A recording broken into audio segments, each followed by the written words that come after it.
और भी बात है, क्योंकि वो दूसरा पक्ष भी जानना ये चाहिए। तो विभाग पोलिटिकल इसकी बात बढ़ाएंगे, हमको एक रिपोर्ट भी लेनी है।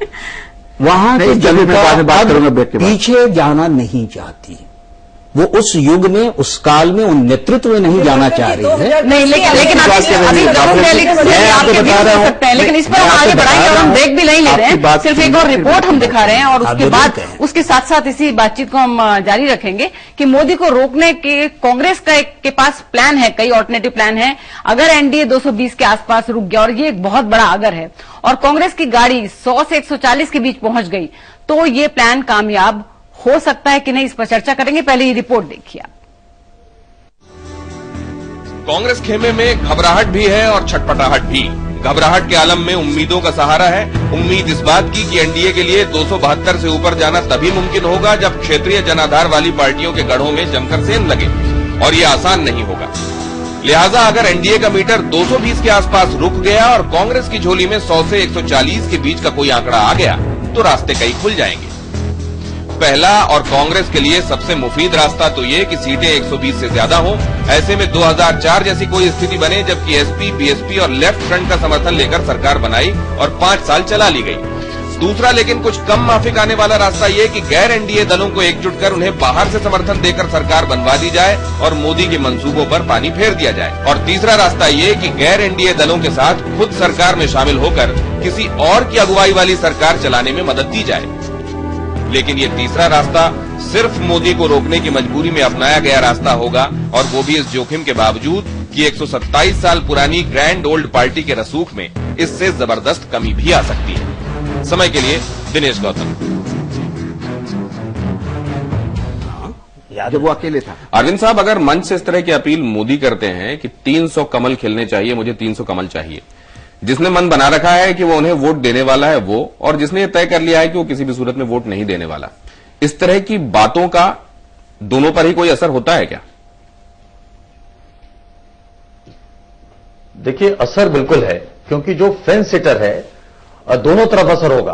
कुछ ऐसे लोग जो मोदी को रोकना चाह रहे हैं, वो वोटर्स, उनको लगेगा कि अब ये बिल्कुल क्लियर मेजॉरिटी सरकार बन रही है, वो और स्ट्रांगली वोट करेंगे, वोटिंग परसेंटेज बढ़ेगा और ये अगेंस्ट जाएगा मोदी के। दूसरा ऐसा ग्रुप होगा जिसको लग रहा होगा कि अगर मुझे मोदी को सपोर्ट करना चाहिए और उनकी क्लियर मेजॉरिटी आ रही है, वो भी वोट करने आएगा। सबसे बड़ा असर इसका ये होने जा रहा है कि वोटिंग परसेंटेज में आप इंक्रीज देखेंगे। दूसरा असर निश्चित तौर पर होगा कि बहुत सारे फेंस सिटर्स वो कन्वर्ट होंगे, और जब मैं फेंस सिटर्स कह रहा हूं तो मैं उन छोटी पार्टियों की बात कर रहा हूं, उन लोकल छत्रप्स की भी बात कर रहा हूं, जिनको अभी ये क्लियर नहीं है कि कल हमें कहां जाना है। तो पोस्ट इलेक्शन अलायंस, इस इलेक्शन से पहले कुछ हो गए हो तो मुझे ताज्जुब नहीं है।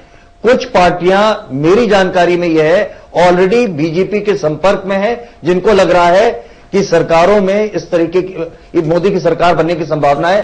तो एक तरीके का प्री पोल अलायंस है जो बाद में डिक्लेयर होगा। मुझे लग रहा है सबसे बड़ा एडवांटेज यही होगा। अगर लेकिन यहाँ पे एक सवाल मैं इसी पर आपसे और पूछूंगी। आप ये जो कह रहे हैं इसकी बात चल रही है, लेकिन आप देखिए कितने फ्रंट मोदी खोल रहे हैं, और जो रीजनल छत्रप जिनके हम बात कर रहे हैं, उनके गढ़ में जाकर चीरफाड़ जो कर रहे हैं, इसके बाद कितनी संभावना बचती है? 2 अलायंस को छोड़ के, नवीन पटनायक या फिर जयललिता, इनको छोड़ करके इस हालातों में जो जिस तरह की कहासुनी चल रही है, कौन पोस्ट पोल में नया आएगा? आपको किसकी संभावना लग रही है? देखिए, बड़ा इंटरेस्टिंग बात आपने उठाई। मैं 2 चीजें कहना चाहूंगा। एक, मुझे मोदी जी का जो इंटरव्यू था जो उन्होंने एएनआई को दिया, वो याद आ रहा है, जहां उन्होंने कहा कि बुखार है, बुखार में लोग बड़बड़ाने लगते हैं, बिल्कुल उसी तरह एक चुनावी बुखार है, इसमें लोग बड़बड़ाने लगते हैं, इसका ध्यान नहीं देना चाहिए। ये बात मोदी जी के लिए भी सही है, ये बाकी पार्टीज के लिए भी सही है। दूसरा, इसी पैनल में कभी किसी ने जिक्र किया था कि मेरठ में 2 लोग, शायद कुरैशी साहब ने जिक्र किया था, 2 लोग एक दूसरे के अगेंस्ट इलेक्शन लड़ रहे थे, जाकर बयानबाजी करते थे, एक दूसरे के खिलाफ हर तरीके की अनर्गल बातें करते थे, शाम को साथ में बैठ के खाते पीते थे। तो ये चुनाव में कौन क्या कह रहा है, इससे पोस्ट पोल अलायंस तय नहीं होंगे। इस बयानबाजी का कोई असर नहीं पड़ने वाला है, ये रियल पॉलिटिक्स पर होगा अपने इंडिविजुअल और म्यूचुअल इंटरेस्ट के आधार पर अलायंसेज होंगे। नहीं, लेकिन फिर ये फेंस सिटर किसकी चर्चा हो रही है? फेंस सिटर्स वो हैं जो दूसरे पार्टी के वोटर्स हैं। इसके पहले जो बात हो रही थी हम वो अधूरी थोड़ी सी छोड़ के आगे बढ़ गए हैं। बिल्कुल जो बिहार की बात हो रही है, बिहार में कास्ट कॉम्बिनेशन ऐसा है दिनेश जी कि हमेशा उसमें दो बड़ी जातियां, बड़े ग्रुप्स आपस में जब कंबाइन करते हैं तब वो विनिंग पोजीशन बनती है। और बीजेपी इसी वजह से अभी तक, जब तक उसने जेडीयू के साथ अलायंस नहीं किया था, कैप्चर नहीं कर पाई थी बिहार का जो मेजॉरिटी वोट शेयर है। अब चूंकि वो जेडीयू से अलग हो गई है और कांग्रेस आरजेडी का फिर से रिसर्जेंस हो गया है, तो ये बहुत दिलचस्प होगा देखना कि बीजेपी की कितनी सीटें बचती हैं, क्योंकि सिर्फ अपर कास्ट वोट किसी भी पार्टी को बिहार में नहीं जिता पाता है। ये एक सच्चाई है। और वो जो बैकवर्ड कास्ट वोट था वो स्प्लिट हो रहा है। जो जेडीयू का वोटर है वो शायद थोड़ा बहुत शिफ्ट होके वो बीजेपी की तरफ नहीं जा रहा है, वो कांग्रेस आरजेडी की तरफ जाता दिख रहा है। और ये चीज हमें इग्नोर नहीं करनी चाहिए। इसमें एक चीज मैं ऐड कर दूं, सिर्फ फिगर कि 2009 के इलेक्शन में बीजेपी जेडीयू कंबाइंड को 38% वोट आया था, और उस वक्त जब आरजेडी कांग्रेस अलग लड़े थे तो भी आरजेडी को 32% के आसपास वोट आया था। अभी उसके साथ कांग्रेस का अलायंस हो गया है। प्लस ये कि जो बैकवर्ड वोट का जो शिफ्ट है जिसकी तरफ पूर्णिमा इशारा कर रही है, वो क्लियर शिफ्ट दिख रहा है आरजेडी कांग्रेस कंबाइंड की तरफ। ऐसी स्थिति में मुझे नहीं लगता है कि बीजेपी के लिए बहुत ज्यादा स्पेस बिहार में बच रहा है। ठीक है, सीट वो ले आएंगे, लेकिन ये कि 25 सीट के ऊपर आ जाए या 30, ऐसा बिल्कुल नहीं लग रहा है।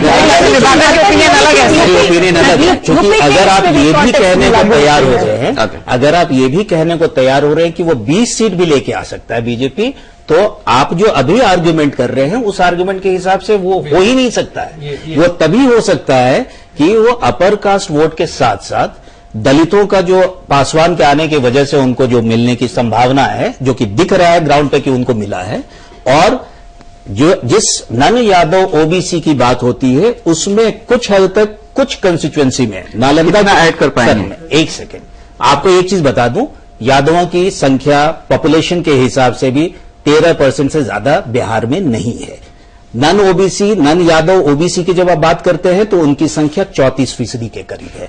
ठीक है, या अपर कास्ट की बात करते हैं 14% है और वो 16% मुस्लिम्स। जी, अब स्थिति क्या है उसमें कि आप जिस बड़े कुर्मी वोट की बात होती है जिसको नीतीश कर रहे हैं, 4% उनका सिर्फ है, बाकी नन